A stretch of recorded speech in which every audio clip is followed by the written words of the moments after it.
and welcome to Murphy's Garden.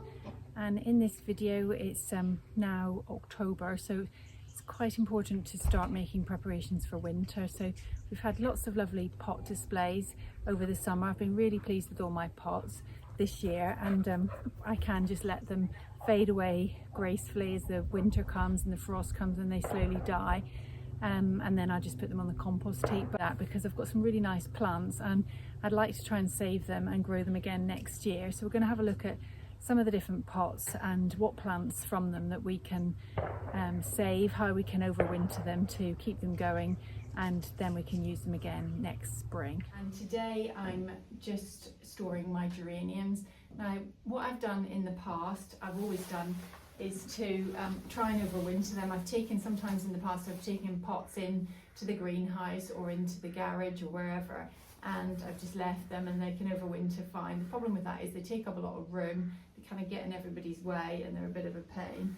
So then previously I've done cuttings, so I take little cuttings from the mother plant at this time of year, September, October time, put them in some soil, and then just put, sometimes if it gets very cold, I either bubble wrap them or put them on. I've got some little propagators that I use for seed sowing, so if it gets really cold I'll just switch the propagator on just on the first little level, just to stop it getting frosted, and that can overwinter them quite successfully. And that's what I've done.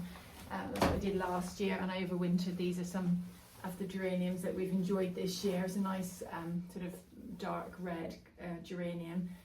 So we enjoyed those this year again in the hanging baskets. But I've seen a YouTube video, and this is what's really good, and what I love most about YouTube is that you pick up all these tips from other people. And I saw some YouTube videos about how you can overwinter your geraniums by putting them in a cardboard box. So I have never tried this, and when I saw it I just thought, oh my goodness, this would be revolutionary for me. So what I'm going to do is try it this year. So you just take the geranium, you cut off all the flowers, you cut off all the buds, which I've done. I think I've done that. And then you get a cardboard box. I've just got this medium-sized cardboard box, and you lay them in the cardboard box, one on top of the other, so alternate ways. So that one, and then that one, and then that one. And I'm putting the same varieties in together. I think that's the same. I think that's all the red ones, really. I think. Oh no, that's another red one.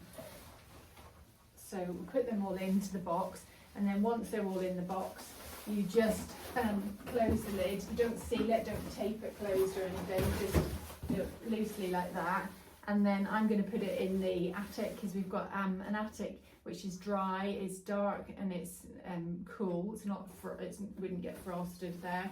And then we'll monitor what happens. You're meant to keep an eye on them over the winter period to just check that they're not rotting, because if one starts to go, then they'll all go and you'll end up with a soggy mush. So it's a good idea maybe if you do, just if you think about it, just to check on them throughout the winter. So I'll label them, just say what they are on the box, and then we'll come back in the spring and we'll see what happens. But very exciting prospect, because what it means is, if it works, then it means you can justify sort of buying lots of geraniums, knowing that you can get them through the winter in a much more hassle-free and easier way.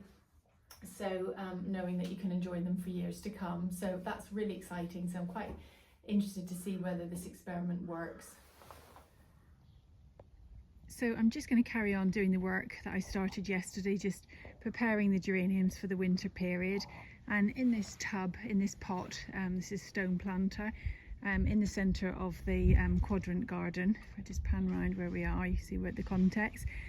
It's just been fabulous all summer long. It's been really, really good. I really like it, and I think the combination of plants in it is something I'd really like to repeat next year and subsequent years. I've tried lots of different combinations, and often they haven't been great. Sometimes the things have trailed down a bit too much and covered the stone planter and sort of ruined the look.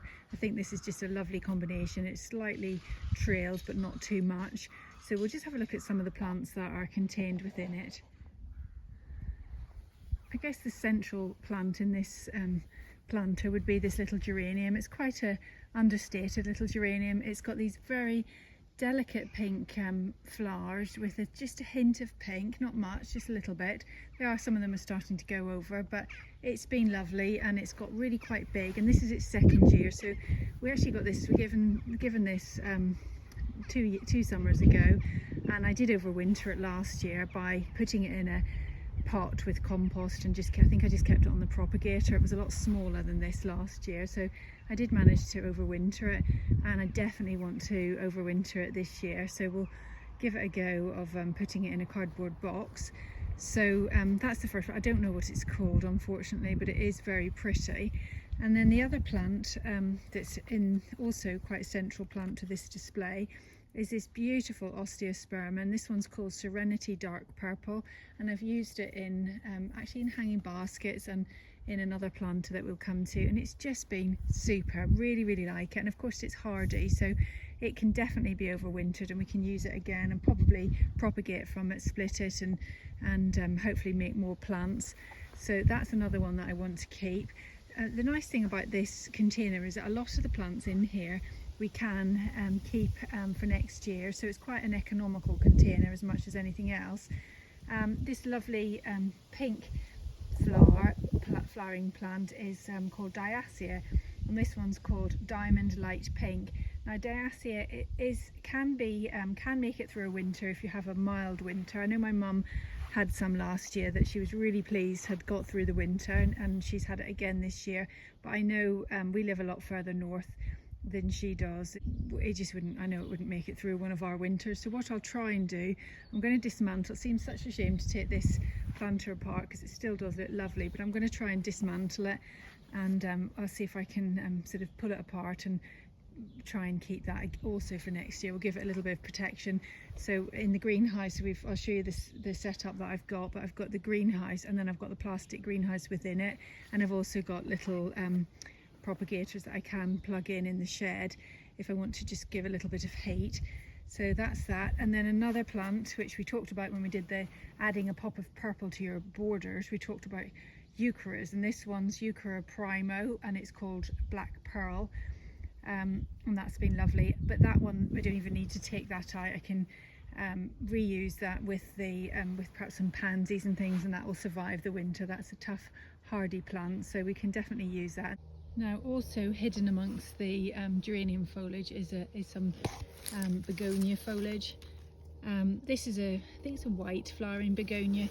I hate to admit it, but I'm really not a fan of begonias. I've never really liked them, and maybe I know loads of people that love them, including my mum, and it's maybe unjustified. I don't really know why I don't like them. I do, the leaves are quite pretty, I suppose, but I don't know what it is about them. I've never been a great fan. This one and the other one that I bought, because I thought I should like them, so I bought some to try and spark a love, and they haven't really done much for me, so they must have known I didn't like them very much, and they haven't really performed. However, it's still there, it's still alive, and I think you can overwinter begonias. This is my first year of growing them, so I will look into that, and we'll perhaps try and overwinter it. I've got that one and another one. So all in all, I think this is quite an economical display, because hopefully we can keep pretty much all of the plants that are in there and reuse them. So if we look at the pot display here, and we'll have a look at some of the plants that we can overwinter and what we need to do. The first thing to think about is this one. This is a little gerber. It's a lovely little gerber, and I've had it for quite a few years now, and although I think they're from South Africa, and I guess they're not very hardy, but this one makes it through the winter just fine. All I do is put it in the greenhouse, and I'll put it in my second skin greenhouse, the plastic greenhouse within the greenhouse, wrap it in fleece, and hopefully it will make it through. And then if we come up here, we'll look at this pot display. This has been really lovely. Another one that I've been so pleased with. This one, it's just been stunning, and in it we've got I guess the main plant here would be the osteospermum again. So this is the same one as before, and that's lovely, and that's a hardy plant, so we could even just put that in the border, or I can pot it up and keep it. It doesn't really need to go in the greenhouse, but I might just stick it in the greenhouse, and we'll use it in this pot again next year. And then we've got these ivy geraniums. This is Valletta White with its white petals and little pink centre points, which is lovely. And we used a lot of these. I bought a lot of these this year, and I used them in a lot of the hanging baskets, and they've been lovely. So they were the ones I took down from the hanging baskets yesterday, and I've overwinterized them and put them in cardboard boxes. So I'll do the same with this one. Or if there's, I don't know how many are in there, might be 1 or 2, I'm not sure. And then the little Erigeron. Now the Erigeron is hardy, so actually that could stay. We could add a nice, perhaps a nice euchera and some pansies, and we can leave that, and that will stay in there. That'd be lovely. And there's quite a few of those in there. So, and there's also an ivy, so that can definitely stay. We've also got this is the bunny tail grass. I don't know, it doesn't look very well. I'm not sure if, I don't think that's hardy. It's actually gone quite not so nice now, so that might be something. I don't know if we can collect seeds from it, potentially. I don't know, we'll have a look into that. And the other little plant we've got here is a Calibrachoa, and these have been lovely as well. They do flower all summer long, so that's been really pretty. I don't think we can save those, as far as I'm aware. I don't think we can. That's just some verbena as well, so we'll probably just put those on the compost heap. So we're just going to have a look at some other containers. And another little display which has been really lovely is this. This is another Erigeron, and we've got it growing in this just little cream coloured container. I think it came initially with some sweet pea. That's what I used it for last year, but it's been absolutely fabulous. So all I'll do with that is bring it inside, probably just to protect it more from the wind more than anything, so that can just come into the greenhouse, a cold greenhouse over the winter, but it is hardy.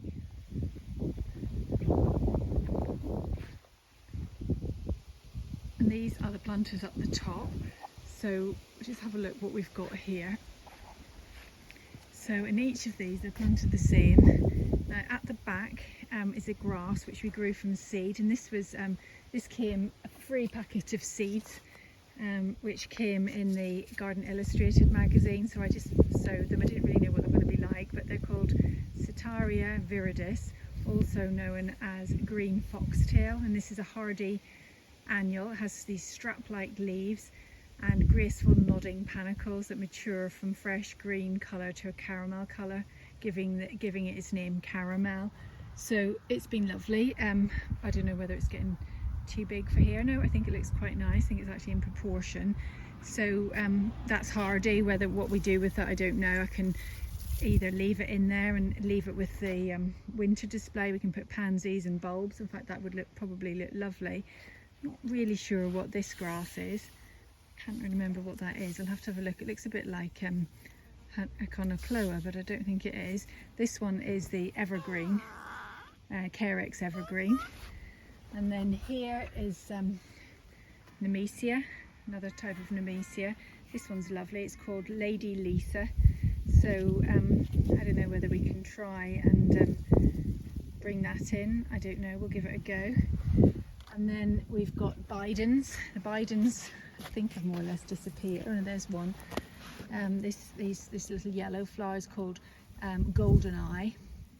This is a vigorous Biden with light, well-branching habit. So it's been okay. It hasn't lasted as well, perhaps, as it could have done, but it's under there somewhere. That may probably just go on the compost heap. And then the biggest and best display from here has been from the Picoas. So Picoas, this is something I've just learned this year. I hadn't grown them before. I've always grown petunias before, and I stumbled upon these by accident. I was in a local nursery, and the nursery owner just said these are like petunias. They flower like petunias, but they've got the characteristics of the Calibrachoa. So they're kind of more free, provide more flower power, but they've got the kind of oomph, I suppose you would say, of the petunias. So they're a bit more, a bit more dramatic than the Calibrachoas, which are more subtle. But these have been fabulous, whereas petunias go very slimy. These have just flowered non-stop all summer, and I just water them. I haven't deadheaded them at all, and I really like them. So I think that's something I've learned this year that I'll take from this year, is that I won't bother growing petunias again. I'll really favour these Picoas. This one's called Beautiful Pearl White, and I think it really is. It's lovely. I've got these growing in another pot as well, so that's been lovely. It does seem such a shame to take these containers apart, because they really do look lovely, but it's nice to capture them in this sunshine before I take them apart. I might leave the Picoas in, because I can't save those, so probably just enjoy them for a little bit longer. Next planting combinations are here, and this is the lovely osmanthus, which we took out the lower branches. It probably does need a few more taking out. It's got a bit over vigorous. And again, we've got these lovely Picoas, the ones that are called Beautiful Pearl White. And again, they've been lovely. I'll just pan round. You can actually do better on this side. Look how they've flowered all summer long. Really good. And we've got another one here. And these are mixed in with actually some purple petunias, and maybe they're Picoas. No, I think they're Picoas as well, actually. Yeah, they're Picoas. So they've both performed very well. And we've also got a salvia in there, some verbena, and there's a nice ajuga somewhere. This is the ajuga, so that can be kept as well. So we're just going to go through some of the pots and just have a little bit of a sort out and a tidy up. But I've been very pleased with the performance of all my pots this year.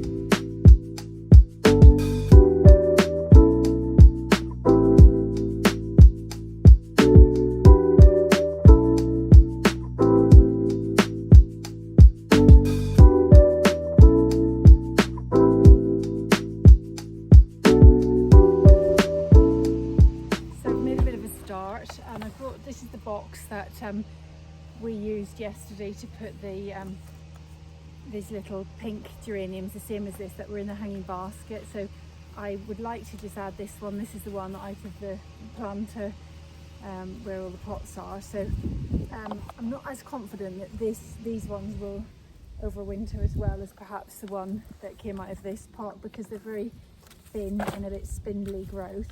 I'm just going to cut off some of them because I think it's just a bit too big.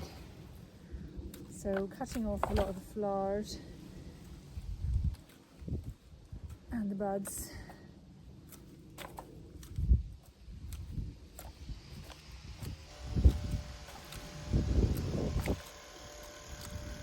So I'm a lot more confident that this should make it through the winter. It's a really strong, healthy plant. And just put it in there and do a little bit of pruning. So I think you kind of get the impression that when the stems are a bit thicker, they're just a bit easier to keep over winter. But these other ones that are in there, they're ivy leaf ones for one thing, so I'm not sure they're as successful. But we'll try it and see. But yeah, that's a very nice plant. So I'm going to do the same with that because it's got a lot of wet soil on it. So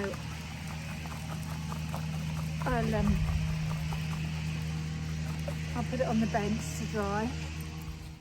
So I'm now in my greenhouse, and so I've just put they're the geraniums that are just going to dry out there on the bench just today, and then I'll get them in the cardboard boxes. But inside here, I just wanted to show you this. So this is the plastic greenhouse that I used for seed sowing. I got it just as an extension really, because it was so full up in this greenhouse. So I've put it inside just to give another bit of extra warmth and another shell of protection to some of the more tender plants that are going to go in here. So we've got in here, I've got this Salvia amistad. I probably will take some cuttings from them as well, but this is another plant which it's only really just got going in the last month or two, which is a bit of a shame, and I grew it from seed. It was from Sarah Raven plant seeds, and it came probably just 2 or 3 very large seeds which I planted. I put them in these little half moon containers because my vision was to put them either side of the seated area and let them grow over the arch. Well, one of them, I think the holes in the planters weren't very good, and the drainage wasn't right, so when we came back from holiday it kind of rotted and one of the plants died, but this one has survived. We made better holes in this one and it's actually done quite well. It's made its way up quite high, but it's not very hardy and it won't survive our winter, so I've very carefully untied it from the arch and I've brought it in here and tied it to this bamboo and tied it to the greenhouse structure, so it's quite firm, and we'll try and overwinter it. So this is purple vine bells, or rhododendron, I'm not sure how you say it, but it's a beautiful plant and I'd love to have it again next year, but if I wait and grow it from seed, it takes too long to grow from seed, so if I can overwinter this, then we'll get off to a better head start next year.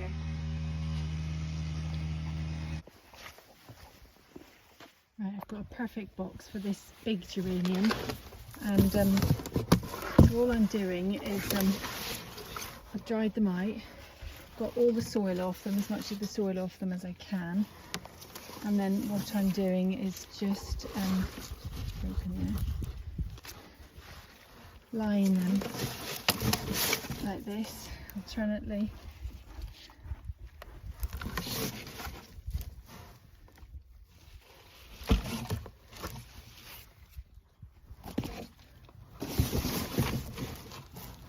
And over here you can see that this was quite a big one, but as I was just pulling the soil off, they just naturally come apart. So we've got loads of different geraniums now. We've got about, I don't know, 10, 12 geranium plants if they all survive the winter. Don't want to hike my chickens, but they look very strong, healthy plants, and I think we should get them all in this box, hopefully. And then I must remember just to label it really well.